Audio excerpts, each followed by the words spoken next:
नमस्कार, आप देख रहे हैं पूर्वांचल खबर और इस समय हम खड़े हैं वाराणसी कमिश्नरेट के विकास भवन में। पिंडरा विकासखंड का एक मामला सामने आया है, वो ग्राम कनकपुर का, जहां पे कि शिकायत कर्ता जो हैं वो जांच के लिए परेशान है और इनका आरोप है कि वहां का जो ग्राम प्रधान है वो बिना किसी खुली बैठक के, बिना किसी जो वहां के सचिव हैं ना उनका सिग्नेचर हुआ किसी कार्य योजना पे, ना कोई कार्रवाई हुई है और वो मनमर्जियन तरीके से चक्रोट का काम करवा रहे हैं। साथ साथ हम आपको बता दें कि उन्होंने सिंचाई विभाग से अनापत्ति प्रमाण पत्र लिए बगैर ही नाली को तोड़कर उसमें ह्यू पाइप डलवा दिया है। उसके लिए भी ये काफ़ी दिनों से विकास भवन के अधिकारियों के चक्कर लगा रहे हैं, लेकिन अभी इनको सफलता कितनी मिली है वो तो यही बताएंगे। सबसे पहले अपना नाम बताएं। बताइए। मेरा नाम संजीत कुमार कर्पूरी है, ग्राम सभा कनकपुर जी, विकासखंड पिंडरा जी। और हमने 2-3 बार जी दिसंबर का ये जो नाला, पर्सनल नाला बनवा रहे हैं अपने के लिए, ग्राम प्रधान अच्छा। और सिंचाई विभाग का नाली तोड़कर बनवा रहा है। उसके बाद सिंचाई विभाग में भी कंप्लेन दिए, PWD का रोड भी ध्वस्त कर दिए हैं बिना परमिशन के जी। और जो है कभी भी खुली बैठक हुआ ही नहीं है। अब कार्य योजना तैयार करके जो है मनमाने ढंग से काम कर रहे हैं। तो कार्य योजना में क्या सचिव साहब की बात हुई थी? नहीं, सचिव साहब का उसमें साइन नहीं है। सचिव ने उसमें साइन नहीं किया है। आपने कभी सचिव से बात की है इस मामले में? नहीं, तो कहें हमारे कार्य योजना में नहीं तैयार किया गया। अच्छा। तो जन सूचना द्वारा हम मांग लिए हैं उनका रिकॉर्ड। अच्छा। तो उसमें जो हमको दिए हैं उसमें सेक्रेटरी साहब का साइन नहीं है। साइन नहीं है? नहीं, लेकिन वो काम करवा रहे हैं। वो काम करवा रहे हैं। ये जो नाली जो आप आरोप लगा रहे हैं कि जो सिंचाई विभाग की नाली है जी, उसका आपको कैसे पता कि सिंचाई विभाग की नाली है? पक्की नाली थी। अच्छा, पक्की नाली है, मौजूदगी में अभी भी है वहाँ। अच्छा। उसको तोड़वा कर पर्सनल अपना नाला बनवा रहे हैं। अपने लिए बनवा रहे हैं? हाँ। कि पूरे गाँव? नहीं, अपने लिए से। अपने लिए बनवा रहे हैं। तो उसके लिए आपने सिंचाई विभाग में बात किया? सिंचाई विभाग में 2-3 बार एप्लीकेशन दिया, वहाँ पर गए लोग, लेकिन फिर हिला हलवाली करके फिर चले आए। अच्छा, ये जो अभी आपके यहाँ जांच हुई है, जांच कब हुई है? 4 दिसंबर को। 4 दिसंबर को। तो क्या जो जांच अधिकारी है उनको आपने इस बात से अवगत कराया था? हाँ, सब कराए थे। और वहाँ जो रीबोर्ड दिखा रहे थे 2 किलोमीटर दूर पर। 2 किलोमीटर दूर पर? हाँ। और जहाँ का रीबोर्ड दिखाए हैं, जहाँ रीबोर्ड कराए हैं, वहाँ पर जो है हैंडपंप दोनों जगह मौजूदगी में। आपको ये बता दूं कि अगर कोई रिबोर होता है तो वो 100 मीटर की परिधि में रिबोर होना चाहिए, न कि 2 किलोमीटर दूर। यानी कि इससे साफ साफ ये जाहिर है कि प्रधान ने इसमें बड़े पैमाने पे घोटाला किया हुआ है। और भी हम इनसे बात करते हैं। इसके अलावा जो रिबोर के अलावा क्या क्या और था उसमें जांच बिंदु में?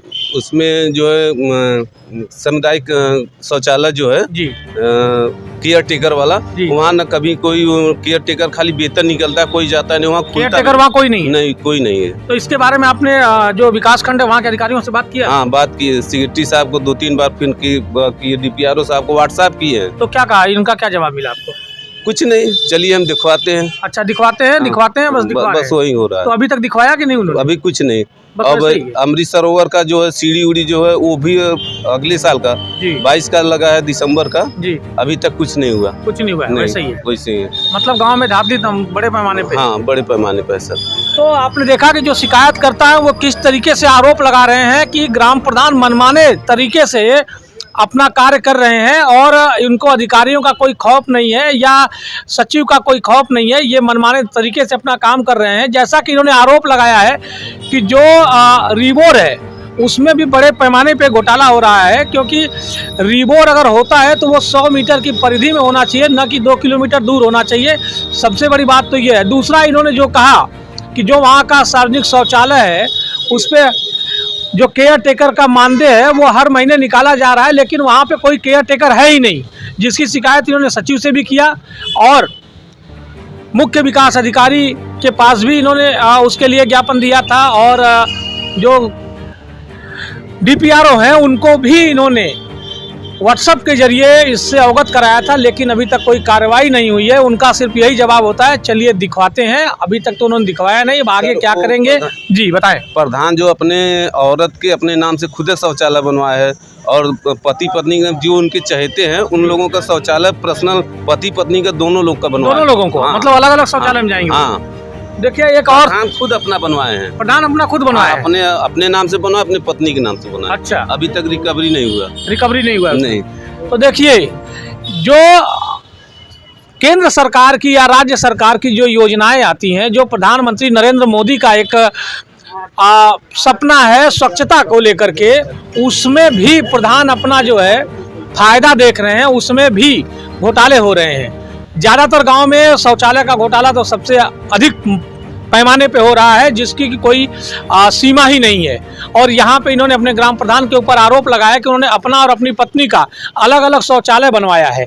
क्या जो अधिकारी हैं और क्या जो इसमें जो इसकी जो वहाँ का जो कार्यकर्ता है, जो जिसको लिए डीपीआरओ ऑफिस से रखा जाता है कि वो शौचालय की सत्यता को देखते रहेंगे, क्या उन्होंने आंख बंद कर लिया है या फिर उन्होंने इस पर कोई एक्शन नहीं लिया या फिर इसमें कोई मोटी कमाई करने के चक्कर में पड़े हैं, ये तो फिलहाल जांच के बाद ही पता चलेगा। लेकिन ये जो हो रहा है, जो राज्य सरकार और केंद्र सरकार की योजनाएं आ रही हैं, जिसके लिए लोग इसको अपना कमाई का जरिया बना लिए, प्रधान हो या सचिव हो।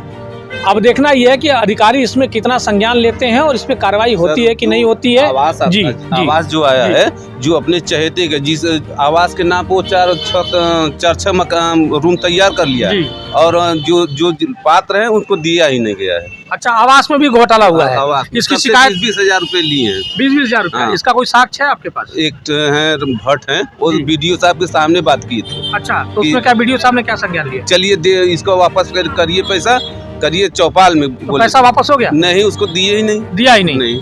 तो आप गया बेचारा, भट्ट था। अच्छा, थक गया लेकिन उसको पैसा नहीं मिला। नहीं। तो आप देखिए आवास में भी, यानी कि वही जो मैं आपको बता रहा था कि जो सरकार की योजनाएं हैं उसमें भी प्रधान हो या सचिव हो, ये अपने कमाई का एक रास्ता निकाल ही लेते हैं और जो मजबूर और बेसहारा लोग हैं उनको डरा धमका कर पैसे उनसे ऐंठ लिए जाते हैं। जैसा कि इन्होंने आरोप लगाया कि प्रधान ने आवास के नाम पे भी 20,000 रुपया लोगों से लिया है।